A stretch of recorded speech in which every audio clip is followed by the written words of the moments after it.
Hello, my name is Olatunji Shobodu, and this is Leadership Monday. Welcome. Do you run from challenges? As a leader, do you find excuses to pass off on certain challenges, particularly when you have an opportunity to make an impact on the people, to add value to the people, to serve the people? That's what I want to focus on as the nugget for doing leadership right this week. You know, Leadership Monday is about taking delivery of a nugget or two to help you do leadership right this week. So, welcome to Leadership Monday. Olatunji Shobodu is my name, and I remain your anchor. Now, one of the things that you would have heard many people say when it comes to leadership is that the leader doesn't know everything. The leader doesn't know everything. The leader doesn't know everything. And you hear it so often. In fact, some would say, the leader shouldn't carry himself as if he knows all, as though the leader should not know a lot. Yes, maybe the leader doesn't know all, but we must be careful not to be swept away by such comments as the leader doesn't know everything, only to encourage leaders to relax or renege in their pursuit of knowledge. Leaders are all about continuous learning, continuous improvement. The leadership responsibility is such that a lot is expected from the leader. Whatever we like, we should say about whether or not the leader knows all, but a lot depends on the leader. The leader is relied upon by his or her people for a lot of things, top among which is knowledge. Top among which is to provide direction and guidance. And without knowledge, you can't do that very well. So it's important to be careful so that we are not, we don't hide under the canopy of the leader doesn't know everything as an excuse not to keep developing ourselves as leaders, not to keep challenging ourselves as leaders, not to keep aspiring to be a repository of knowledge and knowledge relevant primarily first to your immediate responsibility, and knowledge that is robust enough that helps you, to make relevant contributions from situation to situation. As our custom is, I want to share with you a very instructive encounter, that I believe that every leader can learn from and should in fact learn from. And like I said, as our custom is, we draw relevant truths from the Word of God. At Emet Leadership Academy, which is the platform for bringing you Leadership Monday, our commitment is to nurturing leaders based on truth. And truth for us is found nowhere else than the Word of God. As I always say, yes, our experience is relevant. Our experience could be useful, isn't always useful, but our experience will never be as potent as the truth. Our experience must never be projected, over and above the truth. The truth remains the truth. The Bible tells us, forever, O Lord, your word is settled in heaven. Forever, O Lord, your word is settled in heaven. I say experience is useful or could be useful because for many of us, the experience we have is experience doing leadership wrong, is experience doing leadership not according to the truth, not according to clear principles. And so we can't, no matter the results that we got from that, we can't rely on that as the basis for teaching others how to do leadership. To do that would be to be a danger to others, would be to misrepresent, the all important responsibility that is called leadership. And I have no intention of doing that. So let's get back to the encounter that I want to share with you. And this is a story that many people know. Um, and you don't have to be a Christian to even know the story. A lot of people know that Jesus fed 5,000, with just a couple of fishes and a few loaves of bread. That's what we want to learn from this morning. Now, what exactly happened here? It was the case that, Jesus had gone with his group to a place, and suddenly the people were always looking for him, and they came looking for him again. In John chapter 6 verses 1 to 14, I recommend that you read that. We would normally not read them during these few minutes that we have, but if you want to be a part of where we read and explain, then you join the Authentic Leadership community. You can find the link in the description. And so when he saw the people coming in this particular instance, he saw a huge crowd of people coming to look for him. And then he turned to one of his people, Philip, and said to Philip, "Where can we buy bread to feed all these people? Where can we buy bread to feed all these people?" So you saw thousands of people coming. They were coming to look for you. They were coming to hear from you. They were coming to spend time with you. They were coming to learn from you things that would change their lives. They were coming for a life-changing encounter, a transformation encounter. Now, what does a leader do? You see this many people, you are right there out in the mountains. It's not where you can easily get anything to even, feed them with. You are not even obliged. I mean, when the chips are down, you are not obliged to feed them. All right. The average leader would run. The average leader, just like his disciples suggested, let's not get into this business. Let's just allow these guys to go. Let them go and get what to eat. Where are we going to get anything for them to eat? Right here in the mountains. There are no shops around. Nobody's selling anything. Nobody brought anything, here to sell. I mean, this will all be, a needless headache. We don't want to take on this kind of responsibility. But guess what he had done? He asked him a pointed question where that showed that his mind was made up.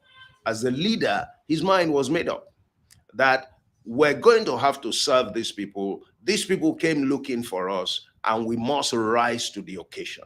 Notice, what I'm talking about today is leaders don't run from challenges, especially when they find an opportunity to serve. And many of us face situations like this. What we tend to do is to dodge it. What we tend to do is to roll back, the challenge on the people. I mean, it was clear that the people weren't going to get food to eat right out there. All right. But this leader knew that it was important to be able to attend to their needs. Okay. And one of the basic needs that a leader must be interested in attending to is the welfare need of the people. It's not enough to say that, well, the people, all of you came to work and each one should take care of himself. After all, they are being paid a salary. You are not the one who should take responsibility for their welfare. If they're hungry, they should try and sort themselves out. That's the kind of thing that many leaders would do. And that's not right. There is a reason why David said in Psalm 23 and verse 1, he said, "The Lord is my shepherd, I shall not want." And then he listed all the things that this shepherd leader, does for him. Guess what number one was? Number one is he makes me to lie down where? In green pastures. That is, he provides for my basic welfare needs. He makes me to lie down in green pastures. And it's no wonder that in John chapter 6, Jesus ultimately told the people, he said, tell the people, make the people to sit down. All right, organize them, let them sit down. All right, we're not going to run away from this challenge. We're going to take on this challenge head on. We have a responsibility to serve the people, and that is precisely what we're going to do as leaders. We will do whatever we need to do to serve the people. All right, so he wasn't running away, but there's something that's important that he said, and we need to take note of that. When he asked Peter, Philip, where can we get buy bread? He wasn't even willing to buy the bread. He wasn't looking for free bread. He was willing to buy the bread. He wasn't looking for free bread. He wasn't looking for who can provide it. He said, where can we buy bread? So obviously they had resources to buy bread. Now, his people didn't understand. Like your followers, like many of those who look up to you, may not understand what you're trying to do at times. But we're told that he was just testing them because he already knew what he was going to do. He himself knew what he would do. That's the part that I love in this rendition.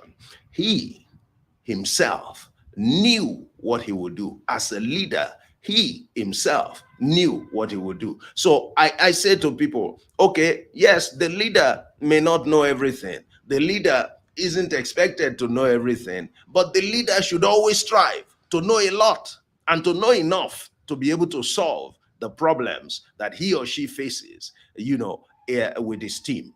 Because after all, the buck stops on the leader's table. Isn't that what we say? We say, so the responsibility when the chips are down is always that of the leader. The challenge is always that of the leader to resolve. How will the leader solve a challenge if he is not sufficiently prepared? That's why leadership is not piece of cake. That's why anybody can say anything about leaders, because when the chips are down, the leader is the one that has to figure a way out. And if you don't know much, you can't figure the way out. Jesus wasn't going to be caught by surprise. We knew him as a learner, continuous learner, always learning, always, asking questions. All right. He never stood at a point, he never even assumed, he never ran away from challenges. I mean, imagine you as a leader and you face a challenge with your people, and then your people are looking up to you.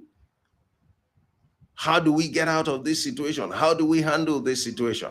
Will you be looking at your people for results? Are you going to be wondering who has a good idea here that can help us when the people are looking up to you? Are you going to say to them, well, I haven't handled this kind of situation before, I don't know. What do you suggest we do, gentlemen? Wow. As a leader, you would have lost everybody. So please don't get carried away by the idea that the leader doesn't need to know all. I am not concerned about whether or not the leader knows all. I am concerned about the leader ensuring that he or she knows enough so that when push comes to shove, you will justify why you are the one leading.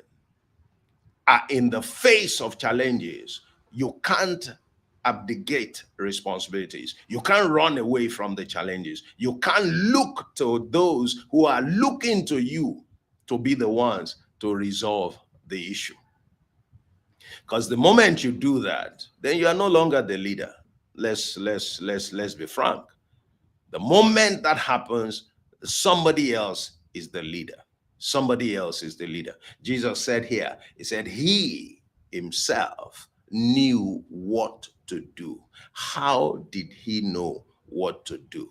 Because he's been a perpetual learner. And by the way, this was the very first time that he was faced with this kind of challenge. The very first time. He did this thing twice. All right. But this was the very first occasion where he had 5,000 people and he had to attend to their needs. Even before he started speaking to them, he had to attend to their needs. All right. And he didn't run away from the challenge. He had a good idea what he needed to do. He had a good idea what he needed to do. His people were all bothered about, the difficulties. How can we do this?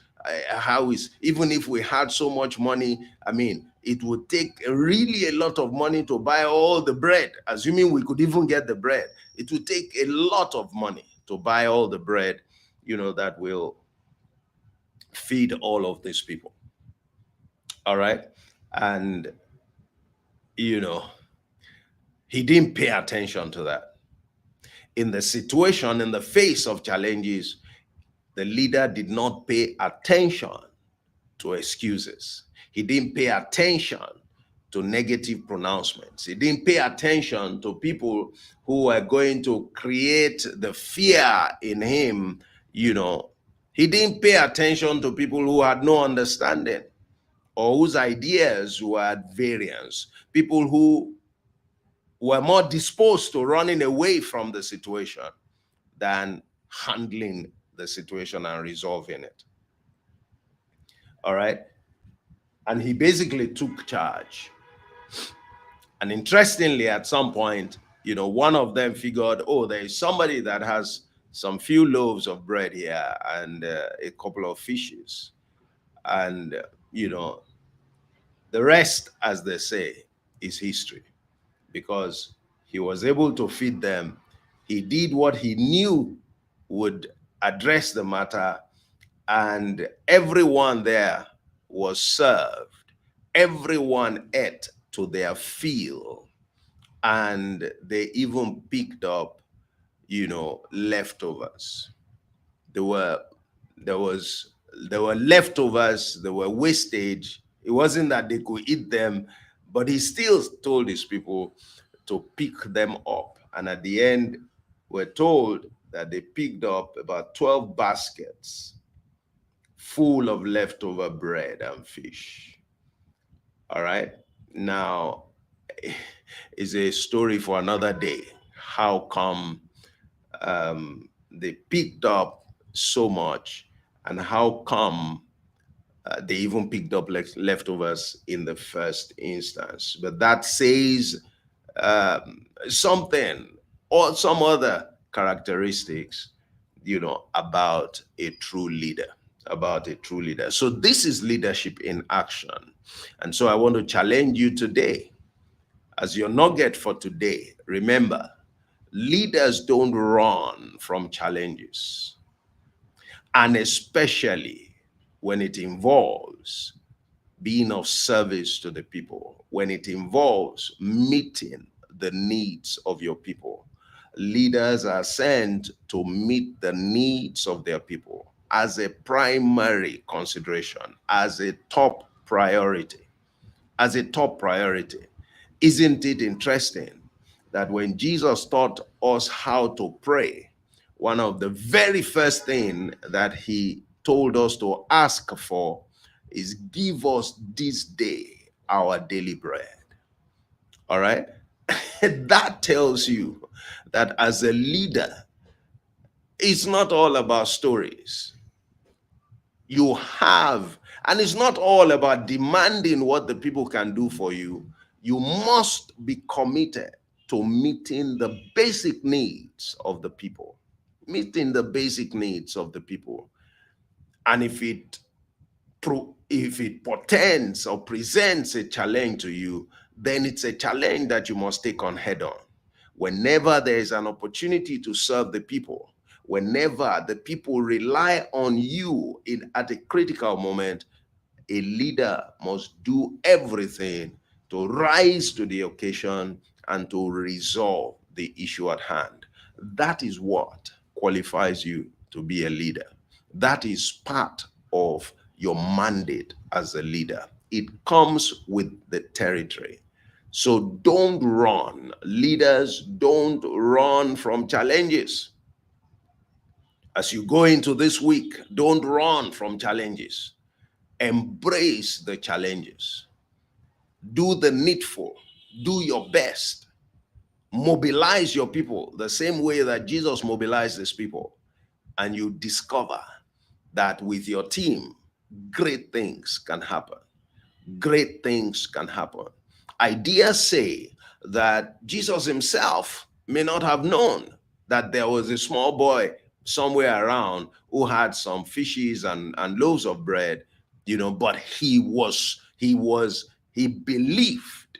He came into that situation with faith that whatever needed to be done will be done. And this problem, this challenge will be solved. Whatever needed to be done in order for the people to be served, people who were looking to him as a leader, will be done.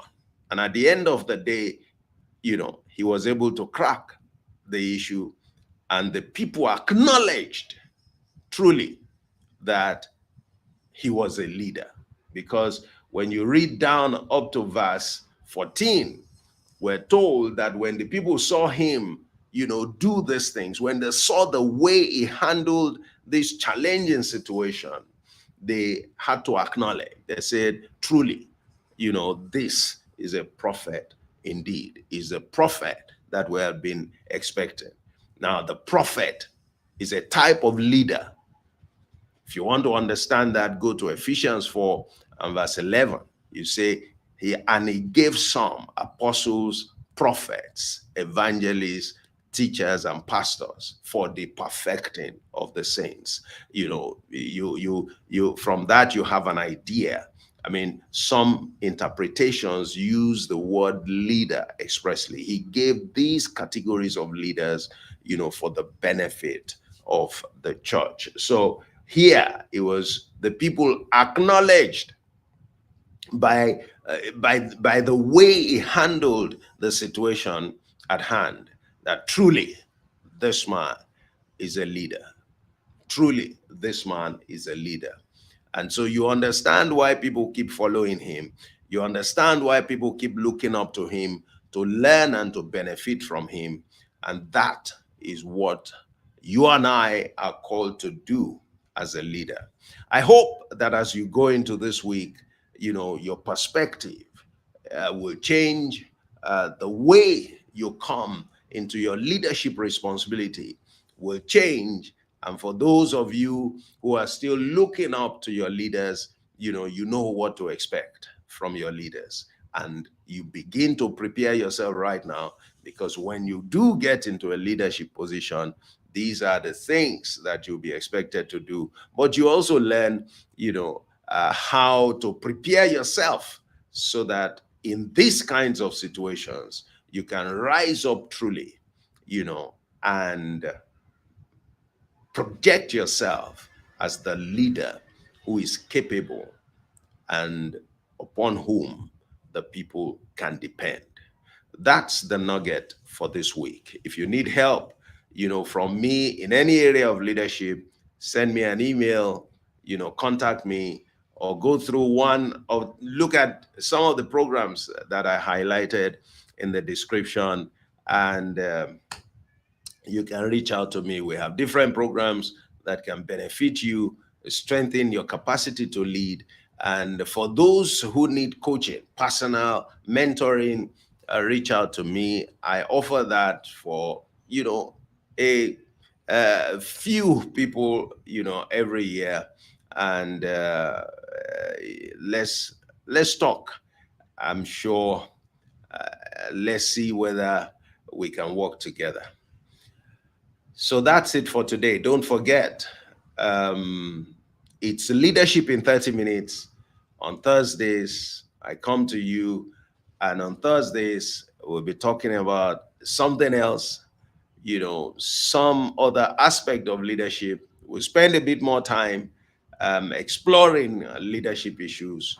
Our commitment, always is to nurturing leaders based on truth, nurturing leaders based on truth. It's been a pleasure coming to you this morning. Have a wonderful week, and please do everything to continue to improve yourself, to continue to learn, because a lot is expected of the leader. And you can't say to the people, but the leader doesn't know everything. And like I encourage, the leader must put himself in a position that he or she knows what to do in every situation, in the face of every challenge, just like Jesus. And we're told that Jesus in John 6 and verse 6, he himself knew what he would do.